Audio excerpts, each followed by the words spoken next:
ñun ñooy Médine ana gone Médina yéenay Médine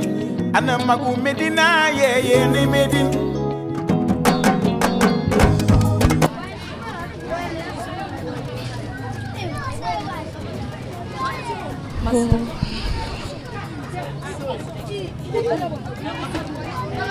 yaa ngi koy sax jooyloo moom Ibrahima.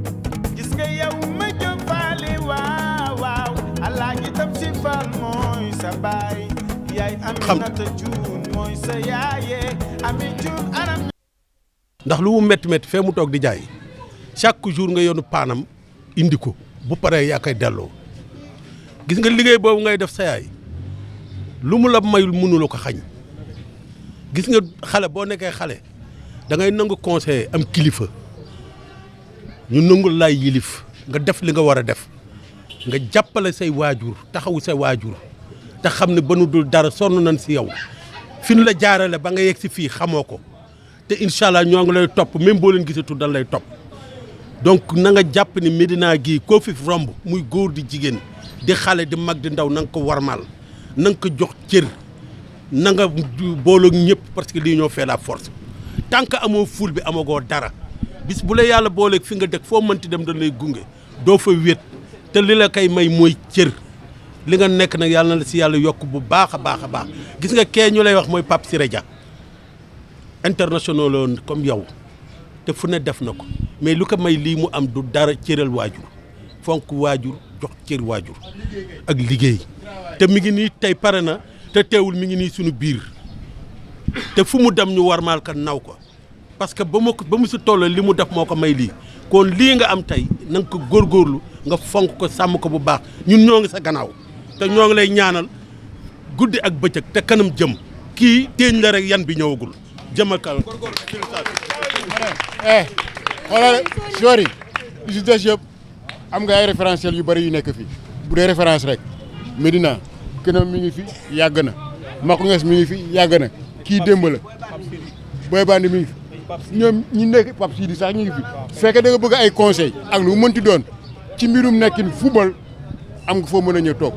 am nga foo mën a wéeru te xam nañ la bu baax a baax boo ñëwee boo leen laajee nañ la wax ci seen tànk nga war a taxawee man loolu rek nga lay conseil yaa que le travail qui paye liggéey rek mooy fay amul neexal nag li des nag leneen amul leneen liggéey rek liggéey voilà merci. waaw di kontaan rek parce que lu ñu def yombul boo xoolee ñëpp ñu ngi leen suivre te man ba mu ko gisee léegi sax si laay soog a xam ne fii la dëkk mais bañ ma waxee kuy yaayam rek après xam naa kan mooy yaayam muy suñu rakk la suñu doom la suñu lépp la mooy di ko ñaanal rek di ko gën a conseiller parce que football dafa day commencé nii fu mu nekk nii yàlla mun leen di defal xéwal dama koy conseiller rek mu gën a yokk lépp loo am du dara fu mu nekk nii tey li ngay ñaan mooy yàlla ubbil la xéwal ba nga dem professionnel te professionnel pour nga def ko mooy liggéey bi ngay def nii ak compétition yi ngeen joué te loolu tout le temps gars yi dañ koy wax su football loolu liggéey rek jëruñu waaw du la wax ne rek bul xeeb kenn koo gis ñëpp ñuy wax sa yaru ñëpp a ngi koy wax ni nga mel ci sa yaay gën si kon ne waaw parce que ñun ñii foofu lañ jaar ba am lu ñu am tey da lay ñaanal rek yàlla musal si cat si làmmiñ nga gën a kon ne entraînement yi moom bu ko foowee boo la entraîné matin ngoon demal kii parce que fu nga nekk sax def naa ne ñoom su loolu la ñuy dox waaw su loolu la ñuy dox say coach ci ñoom ñëpp xam naa leen sa entraîneur ci compétition équipe nationale bi tamit xam naa ko ñoom ñëpp ay am nañ jaar ak ñoom mooy lu ma lay wax rek jàppal gëm-gëm waaw def beaucoup de sacrifice nag parce que sacrifice mooy tax jour dem ci kanam bul bàyyi say xar bul bàyyi kii mais xamal li nga bëgg man loolu daal laa lay conseillé di la ñaanal yàlla defal la jàmm ba nga am li nga bëgg ba mën a dimbali say parents say ñu si xaj ñëpp parce que boo amee rek ñëpp am bu soobee yàlla kontaan naa dégg maa lay félicité bu baax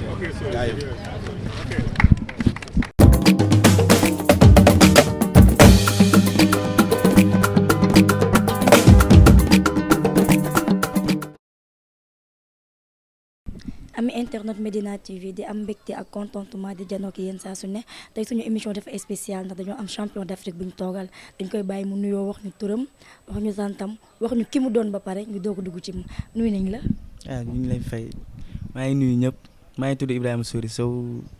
di rafetlu seen liggéey parce que tamit nous sommes les premiers de notre catégorie à remporter une finale kon tournoi bu mel nii quoi ñu ngi ciy rafetlu tamit parce que tamit Sénégal kenn mësu ko def merci. voilà kooku nekk Ibrahima Sow di milieu terrain wu équipe nationale U17 Ibrahima ñu bàyyi la tuuti nga wax ñu sa parcours. sama parcours non maa ngi débuté si suñu école de football académie Stade Médina 72. Stade Médina 72 waaw si laa débuté nekk naa fa ay année nag ay 5 ans et quelques def naa ko suñu coach mu ngi tudd Moussa Diop waaw moo ma yor lu bëri moo ma xamal lu bëri tamit moo ma formé daanaka tamit par test nag laa duggee génération foot sama première année ma dem IFOA U15 Sénégal U15 par test nga duggee génération waaw ba nga duggee génération foot par test nan lañ la détecté ba nga mën a dem génération non dañ ma détecté sama mën-mën daal si terrain bi li ma wane waaw ak li ñu gis si man moo tax milieu ak excentré laa doon si test yi waaw moo tax de même que tamit si U17 sax damay jouer excentré mais pas si match kon pas si tournoi bi kan bi nii waaw mais damay jouer tamit damay jouer milieu relayeur de même que récupérateur. mais U17 kii génération foot da nga koy jouer 2 postes da ngay cumuler 2 postes. waaw damay jouer 2 postes yooyu. ban poste nga gën a sentir sa bopp. sama poste mooy 10 bi rek li may jouer si U17 rek waaw. moom daal nga gën a mën. like mën naa lépp de mais tamit ba moom gën a neex daal. moo la gën a neex waaw. mais nan nga intégré bi génération foot ba mën a nekk ak ñoom. non dama ñëw tamit ñu dalal ma tamit ñu accueillir bu rafet. ma xamante ne ñoom ñu may xamal di ma wax dund si centre bi tamit ma dem ba miinante ak ñoom en fait léegi mun naa wax si man lañ bokk wala moom maa bokk si ñoom rek. mais ba nga li nga nekk génération foot ba ngay dugg génération foot ñu ngi fa fekk ak ñi nga nekkandool bi génération foot instant bi kan nga ci bokkaloon àndandoo ñoom dem Coupe d'Afrique. son Coupe d'Afrique. bii ñu nga génn. non instant sama catégorie man rek maa fa dem. yaa fa dem ban catégorie nga nekk. foofu U17 laa nekk. U17 nga nekk mais si U17 yi. daa am ñoo xam ne ay U17 lañ mais dañuy en même temps ñu ngi si junior yi. si junior yi léegi man fa laa bokk nag mais. U17 nga nekk. waaw en même temps si junior. waaw dañ ma yóbbu si junior yi man rek dañ ma surclassé. surclassé. waaw léegi macha allah merci waay. dañ la classé si kii bi. si U17 yi foofu waaw en même temps damay dem U19. waaw kon donc ñoom Serigne ak ñoo nga xam ne mooy. voilà Amara léegi ñoo catégorie. ins bi nag ñoo en fait ins bi nag man ak ñoom ñoo bokk catégorie. ndax li ngeen wane fële. loolu la nag macha allah yàlla luñ ji mais wax ñu tuuti ci sa parcours noo dundee sa parcours ba egg si tey fii yàlla. man kay damay sant yàlla bu baax di sant suñu coach Père Moussa ndax moo ma formé daal. Père Moussa. mun naa wax tey jii nii li ma mën yëpp. moo réveillé li nekk yow moo wax lii ak waa génération foot tamit. ndax ñoom tamit dañuy def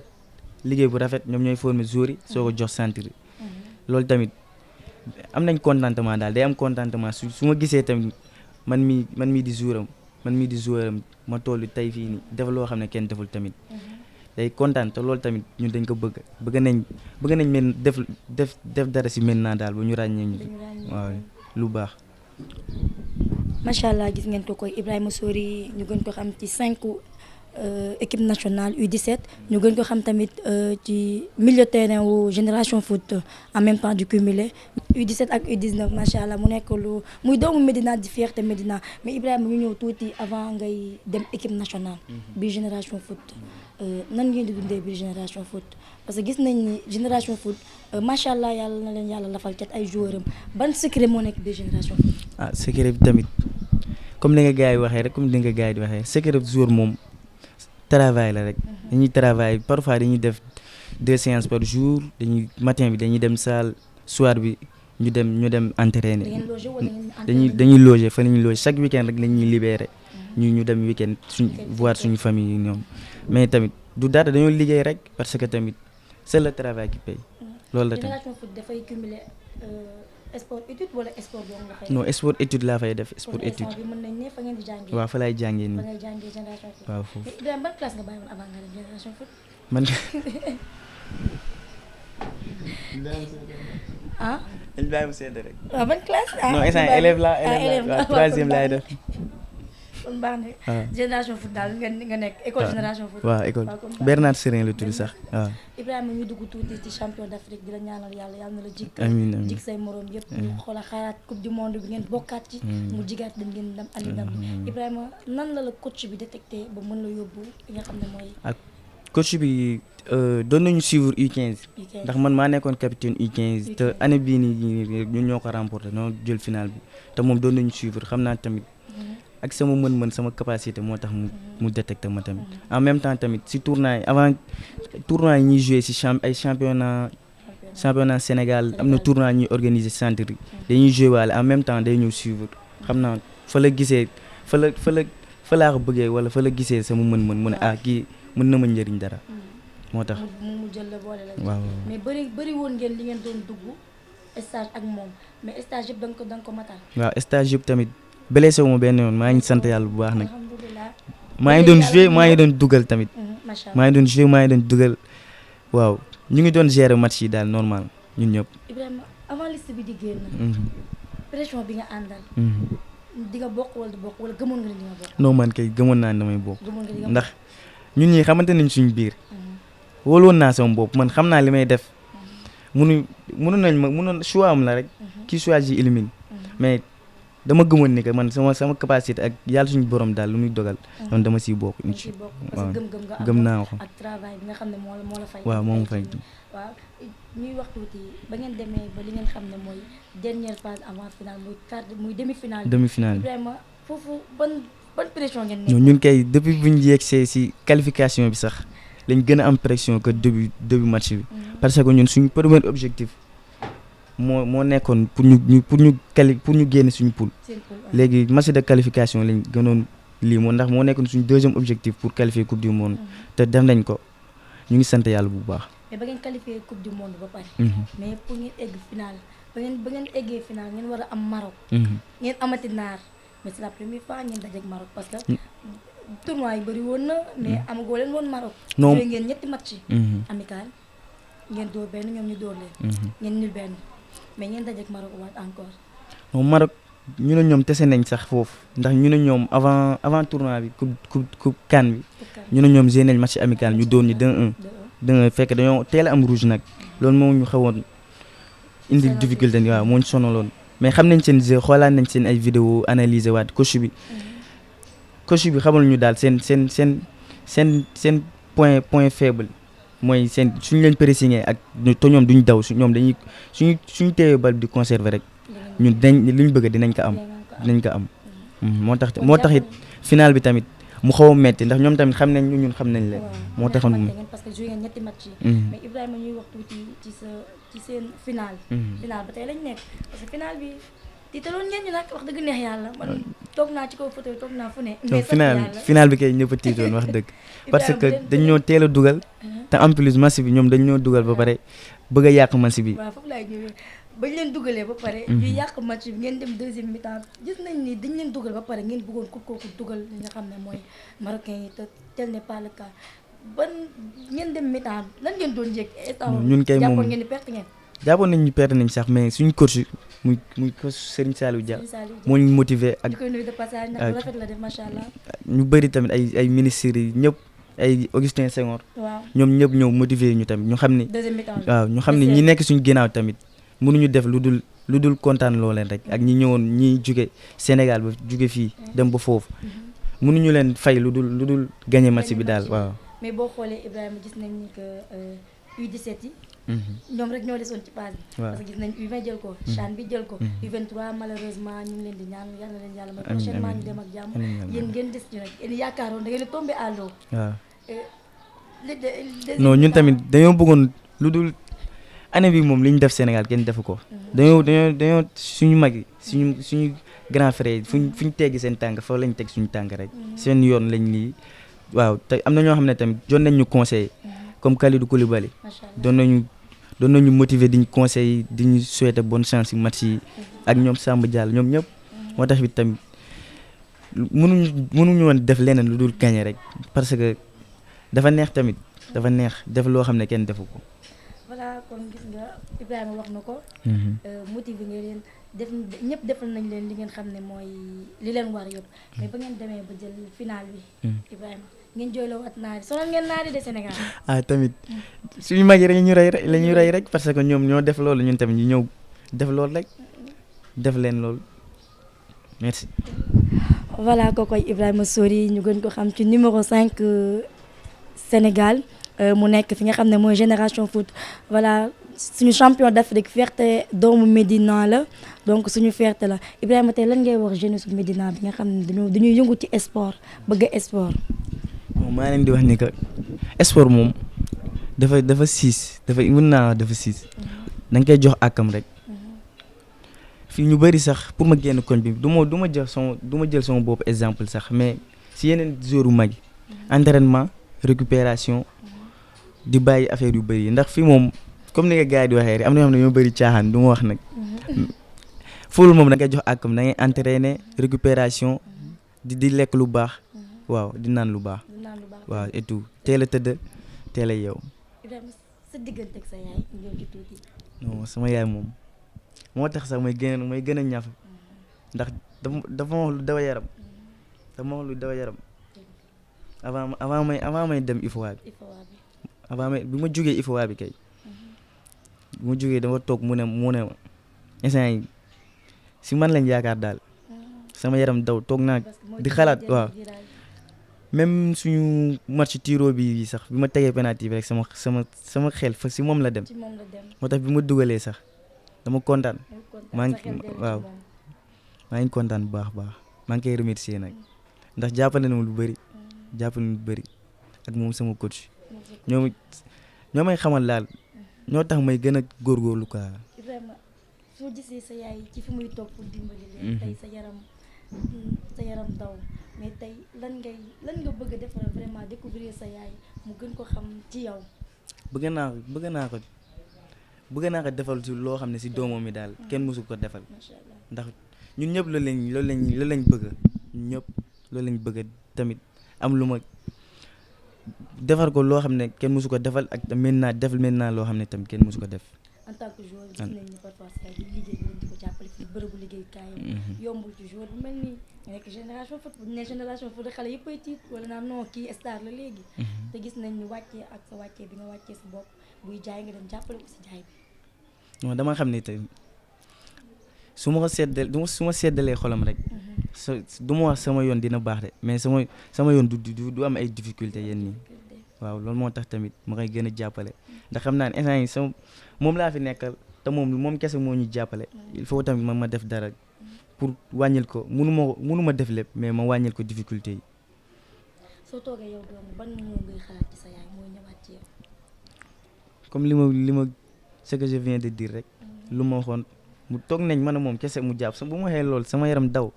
mu ne ma instant yi daal suñu famille man lañ yaakaar waaw moo taxit même su ma doon foo sax damay xalaat sama yaay lu moo taxit may gën a góorgóorlu gën a fas ful ak jom di liggéey am na leneen li ñuy xaar nag du fii rek laa bëgg a yem man bëgg naa def leneen lu raw lii ndax lii tamit si la bokk il faut ñuy jaar si petite catégorie yi wala si def dara Sénégal soog a yàlla suñu borom bu dee dañuy jàppale ñu signé waaw te loolu lañ bëgg incha allahu rabbi. day ñëw amiin amiin waay amiin. sa diggante ak sa papa liñ ci di wax tuuti tamit. non sama papa moom gëj nañ gisee sax mais bi passé bi may dem rek doon na ma ñaanal daf ma ñaanal ba sama yaram daw doon na toog fii ñaanal ma ba di jooy loolu tamit damay motiver quoi gis ko te am na yeneen ay événement yoo xam ne doo gis comme genre yi mu ñaan ba di lii daal dafa mooy motiver vraiment. sori na la waaye sa xol jege na wax. lan nga koy wax fi mu nekk. non maa leen di naan daal pour ñu ñaanal ma rek man moom li war si man naa ko def incha allahu rabbi bu ñu inquiété wu si dara si man moom li war naa ko def am na ñu nekk sama ginnaaw tamit xam naa di remercier tamit comme waa koñ bi liñ ma defaral rek bàyyi laay pas vieux gars yi li ma defar dafa rafet tamit waaw gis naa seen soutien gis naa li di remercier tamit maire Bamba Fall ndax accueillir ni ma gis naa tamit lu mu ma defar waaw. macha allah. merci. sa dernier mot. waaw maa ngi leen di remercier yéen ñi tamit parce que tamit lii dafa rafet maintenant kenn kese bokku si ñuy dem lii tamit mais am na fierté la tamit te maa ngi wax naan waa maintenant ñu gën ma jàppale gis naa seen taxawaay seen soutien seen encouragement lépp di rafetlu seen taxawaay tamit parce que dañuy motiver waaw kontaan naa trop. ba nga ñëw ba tey ñaata numéro nga encaissé gum. numéro star ngeen de léegi. numéro xale jigéen ñi ngi ñëw wala. ree nga de. 0 yow ree nga wax leen rek yéen moom. non loolu moom mënul ñàkk. Ibrahima. mënul ñàkk boole coach génération foot kon ñu ngi ñëw. non ñëwuñu sax. ñëwuñu. wóor na. rarement lekk tëdd non man message bi xooluma leen sax. waaw lekk tëdd nelaw. lekk tëdd nelaw doo génn guddi. non su ma génnee fii. waaw guddi suñu coach laa jëm. si coach ak seet si lii il faut tamit. waaw wóor na. yan booy seet si moom booy de. waaw koy seeti. sama coach. sa coach kese. ak sama xarit yi copain yi. waaw booy yi sa copain yi nii rek doo génn. non jaad sa papa xam nga jaad rue 27 rue 29 xaw ma daal réewu Médina yi rek. non duñ def loolu. merci waay. voilà loolu moo nekkoon interview ak ki nga xam ne mooy suñu champion d'Afrique muy suñu fierté di am mbégte ak contentement di toog ak moom njëkk ko jël nag dépp bu mu jógee fi nga xam ne mooy Algérie fierté la ci man mii tey toog ak moom parce que suñu mbégte la ñu toog ak moom suñu champion d'Afrique ñun Médina yi lañ am Médina la ñuy titroo moom la ñuy tagoo di naan internet yi xaar lañu ci beneen facette ñu ñëwaat ci beneen facette seeti ñu bees ñu en mode vacances lañu wax jour yëpp yi ñëw ñu àndandoo ñoom dem seeti leen. voilà ñu ngi ñuy toog ki nga xam ne mooy yaayam yaay nuyu nañ la. maa ngi leen di fay. yaay ngay yaayu Ibrahima tey lan ngay wax ci Ibrahima. xanaa kontaan rek di leen sant di leen gërëm yow kay munu ma leen fay munu ma fay Moussa Diop boo gisee Ibrahima egg tey fu mu egg yàlla a Moussa Diop la dama leen di sant di ko gërëm fu mu nekk ni c'est l'émotion yaay bësal sa xol nga wax ñu tuuti ci sa doom bësal xol bi nga wax ñu tuuti ci sa doom.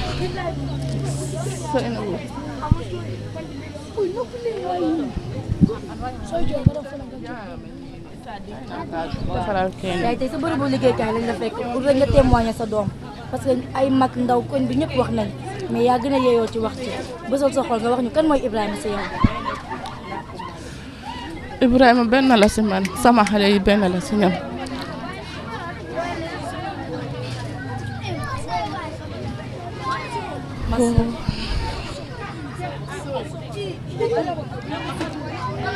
yaa ngi koy sax jooyloo moom Ibrahima.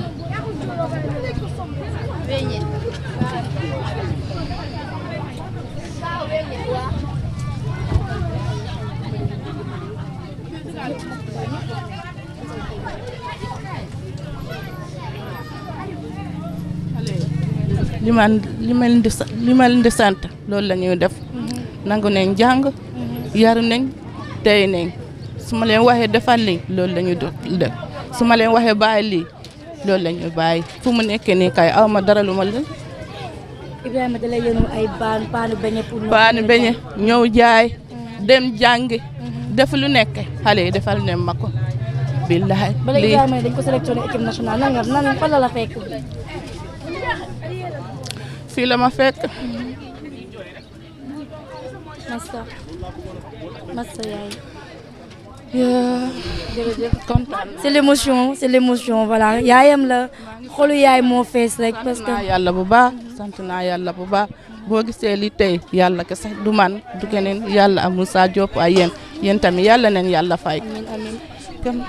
ñu bàyyi tantam wax tant lan nga ñu mën a wax tey ci Ibrahima yaayam mënul wax waaye mën nga wax. billaay Ibrahima doom bu baax la yaayam tamit yaay bu baax la bu am maanaa bu am njëriñ gis nga liggéey fii day liggéey bu yar xale yi yëpp amul benn problème billaahi ñun tamit sant laa ñoon gërëm laa ñoon kontaan naa si waa sénégalais ak sénégalaises because sénégalais yëpp baax na amul benn problème day uuf lii jaboot day uuf gang du def benn problème ñu yëpp kontaan naa si ñoom dégg nga Ibrahima tamit doom bu baax la bu amul benn problème depuis bu ne xale bu ndaw day dimbale yaayam day jël affaire yi yëpp paan yi kooku mooy dugg mooy génn mooy def yëpp billaahi dem ba saa si guddi sama xale yi day wax sama néeg mu ne yee man ak Ibrahima man moo dimbale Ibrahima bu yónni paan yi bañe bi bu indi sa yaayam wala bu yóbbu ko billaahi waaw loolu moom sant naa yàlla daal gërëm naa la. maanaam avant tout di sant yàlla di leen sant yéen waa Medina TV maanaam li ngeen def ci jeunesse bi dafa rafet maanaam lu fël rek ngeen teg ci seen loxo yàlla barkeel ko dañ leen ci félicité ne yàlla na leen yàlla jàppale waaye jëmm ji moom wax ci moom day yomb trop ci sama côté dafa yomb ndax mën naa ne yar naa ko ci koñ bi créé nañ fi ay tournoi ñu demandoo ñaari yoon finaan perte benn bi jël benn bi ak moom mii ki ma ko àndaloon ay Sambane Pavier ay Grand Moussa ñoom ñëpp ci biir koñ bi ba ci tey Saliou mii Medina TV boo xoolee image yu bari jël na ko ci waaye lii maanaam ndam la ci moom ndam la ci Sénégal waaye ndam la tamit ci biir Medina ndax yaroom moo ko may lii maanaam sololoon naa ko trop nag chaque instant fils xoolal sa ginnaaw muy paa beeg mère bi nga liggéey loo mënti liggéey demagul fenn nag lii moom waaw publicité la waaye itam di sant coacham bi nga xamante ni moo ko yoroon fii école football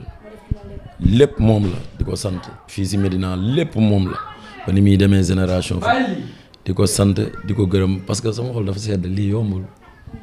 yombul quoi tey moo wax dëgg fa yàlla woo mënu ma wax si jëmm ji quoi bàyyi billaahi dafa conseil bi li ma ko doon conseil bi muy gën a doon tout tànk rek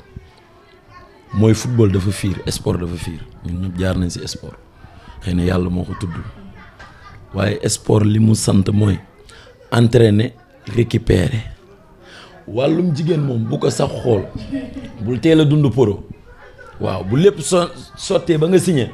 bu boobaa nag mën nga dund star mais ni jàppal ni dara xewul waaw dara xewagul jàppal ni yaa ngi nàmp ba léegi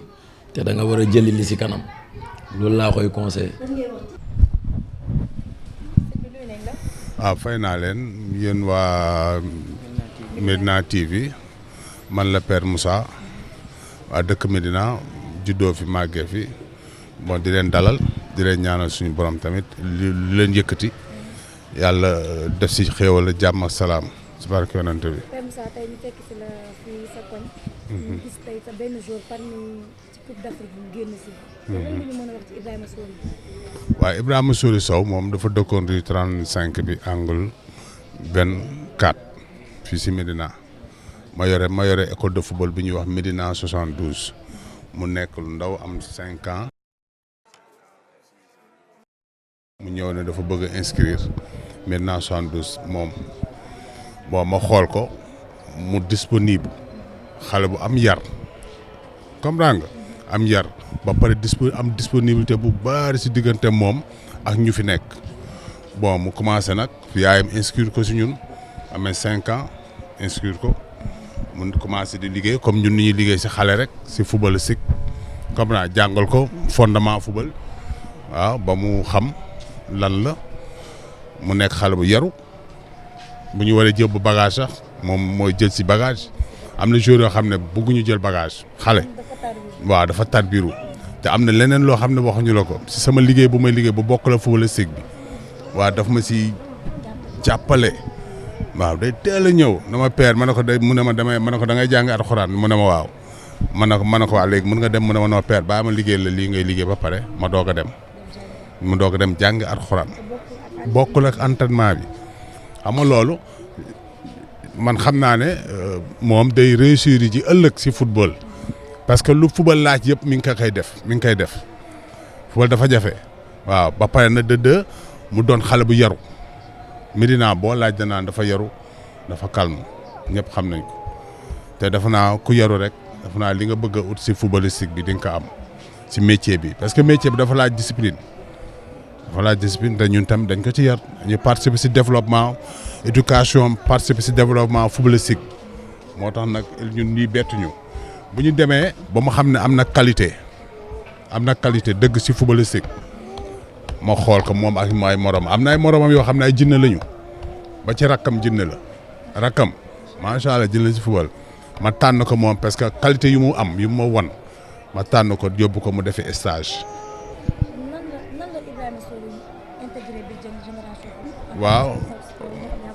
waaw moom laay wax après dama ko yóbbu stage dama demandé stage ñu may ñu stage ak Génération Foot ak suñu benn grand bu ñuy wax Yoro Sarr parce que mooy coordonnateur Génération Foot niveau Dakar ba ma ko waxee mu ne ma loolu amul problème ñaata nga yore man ko am naa yeneen booy mais kii moo disponible actuellement yóbbu ko muy dem di def ay jours tey mu dem 2 jours ñoom ñu téye ko xool ko ñu defaat di def noonu ba ñu ne téye nañ ko parce que gis nañ ci moom qualité boo xam ne bii ñun bokk na suñu ambition lu ñu sol ci xale yi am na ko ba pare parce que pare na moom balaa muy dem foofu dafa pare ci lépp te pour wax la ne xale bu ndaw la defagul dara ñu ngi koy gis nii ñu koy yéex a xam mais ñu ko xam dëgg-dëgg si bu mu gën a nekk Benjamin mën na jouer ak ay cadet dafa am niveau boobu parce que lu tax moom mooy am na yar bi respecté na ñi muy jouer respecté na ay adversaire respecté na boppam. non bon munoon na la woon résultat am si études yi mu nekk bu jëlul pied day jël 2 moom bu jëlul pied dafay jël 2 parce que mënu fa def Génération Foot quelques mois ñu jox la brassard catégorie am yaa ngi dégg mu defaat quelques mois ñu jox ko brassard U15 équipe nationale U15 mu dem tournoi jël ko ñaari tournoi mu jël ko deful 1 mois ñu jugal ko yóbbu ko U17 surclassement lañ ko def dañ ko surclassé pour mu dem U17 mais U17 bi sax amagu ko comprends nga kon qualité moom moo ko fa bàyyi waaw mën-mënam macha allah moo ko fa téye ak discipline am ak étude bi am ñoo xam dañuy dem rek foofu ñu ne ñu téye football bi rek bàyyi jàng bi moom ñaar yëpp la yore ñaar yëpp la téye kon moom macha allah touche du bois moo yàlla mën na ko dimbali si ñaar yëpp. ban benn anecdote nga ñu mën a wax ci moom yaa ko formé parce que ku formé joueur. nga xam ne ni joueur day bëgg coach am tellement parce que dafay bëgg a tekki. ci yow la doon gën a partagé ak lépp ban anecdote nga ñu mën a jox ci Ibrahima Sori. non Ibrahima Sori foo ko fekk si man lay ne foo ko fekk xam nga démb la jógee U17 mu ñuy jëlee barki démb boo duggee sama ne bagage am demul seen kër bagage am demul seen kër mi sama nekk ba mu jugee palais dem fële nu mu tuddati tubaab jalaw yaam def na ko demal si père direct bu ñëw ci kër gi jël sa bagage nga dem fa yendu fii la yendu kii xam na ci dara fii la wàcc taxi yendu fii ba guddi doog a ñibbi est-ce que comprends nga dëdd anecdote boobu ñuy wax ni que ne moom am na dañuy jouer championnat Benjamin soo demoon université étudiant boo gis lii ñuy wax nii danaan bettu leen étudiant boo gis université ñun bu ñu nekk université terrain France boo doon def léegi enquête privée dem université dañ la wax kooku xam nañ luy day am xam nañ ko ñoom dañ koy wax ba léegi nii am na dossier bu ma ko war a jox moom kooku mi ngi Casamance boo ko gis ne ma daf ko gis si kii bi na père kooku sóori la ma ne ko waaw mu ne bettul benn parce que ñoom bu ñuy def thèse sax su ñun lañ doon ñëw université ñu def comment dirais-je INSEPS bu ñuy def thèse nii ñun ñooy bind seen thèse ñoom ñii gis nga baax lu mu la moom te nekkul woon suñu meilleur joueur yaa ngi fi tamit de mais moom moo doon si milieu terrain mooy bind thèse gardien nii catégorie kii bu nekk nu mu tudd poste bu nekk ñoom am nañu ñiy ñëw di bind ñoom ñoo di bind thèse dañuy jox dossier yi ñu def ko ñu xool xam ne booy am nañu benn niveau grand coach yu fi nekk di fi fréquenté ak man bu ñu ñëwee ñu am échange bu ñuy def si yenn footballistique si yenn système si yenn échange moom la ñuy woo dañ ma mais mooy ana kapi bi ma ne ko moo woo kapi mu ñëw moom la ñuy laaj ay question mu trouver ko léegi parce que ñun ñun dañ ci échange est-ce que comprends nga parce que ñun ak ñoom échange la football fii loolu la quoi échange la du doo ko jàngal football rek yem ci non du football bi rek xamal ko yow lii ngay nekk terrain bi nga nekk lan la lan moo la fi teg lan moo la fi teg ak lii foo jógee fi fan nga war a jëm benn de deux yëpp nag si respect ak parents yi respecte papa yaay respecte sa dëkkandoo ah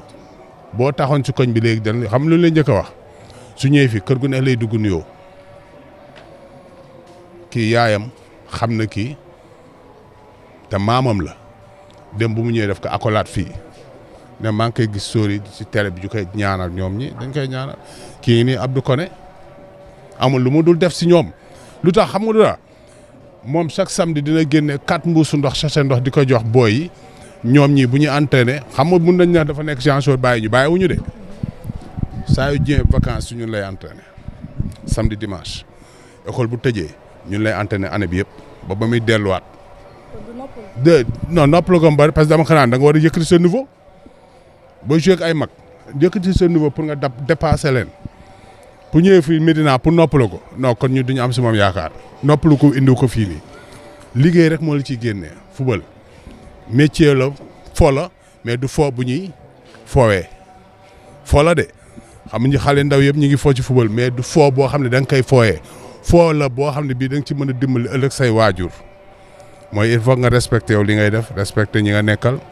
respecté entourage bi pour ñu mën la jàppale si football bi waaw damay gërëm tamit ñi nga xam ne dañ ko jàppale Médina yëpp